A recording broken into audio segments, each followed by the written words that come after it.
And then my focus with you all is, this is a practice for us, the parent of the child, and in many ways you parent the children that you work with, however you want to fashion and sense that and regard that. For us to be able to find a way in the midst of it all to really be present, especially when we're with the children, especially in those moments. You ever have it where you interact with somebody and your mind is somewhere else? Yes. Oftentimes worried about something.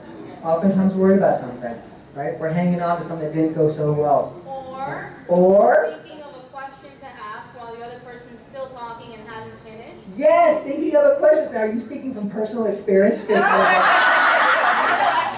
A little, right, very good. Right, and you all know that, this wanting to ask a question, wanting to make a point, usually wanting to be right, or wanting to matter, or wanting to be smart, or wanting to be whatever it is that we... Or what? Or just wanting to say something back like you have to. Or just feeling the need to, right, exactly. When, in fact, maybe, and you all know about communication, etc., right, silence, but you're really working on this book. You're really...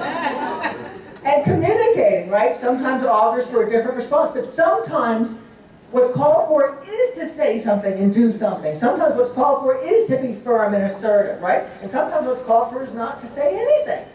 How can we tell the difference? And when we're reactive, when we're caught in sort of the spiral of reactivity, when there's an agitated emotion, we're feeling, not like we're not being paid attention to, we're not being respected, we feel like we don't matter, we feel like we're not valued in that conversation, we feel like this other person is trying to claim a superior position vis-a-vis control, etc., we can't but help ourselves. But what if we could be in that situation? What if we could have those emotions, right, caught in them? They don't go away, but somehow we are able to hold them. I'm feeling a strong impulse to say something, but I'm aware of that impulse. It's not that I'm just aware that not that I'm intellectually saying, oh, I know better, but actually we feel a more deeper appreciation that actually nothing needs to be done in that moment, and the moment will still be an extraordinary moment. That we will be okay even if we don't interject when it's not called for. But then at the same time, how many times do you hold back?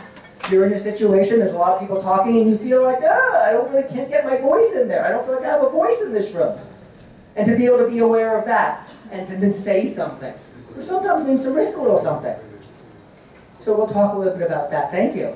You're welcome. What's your name?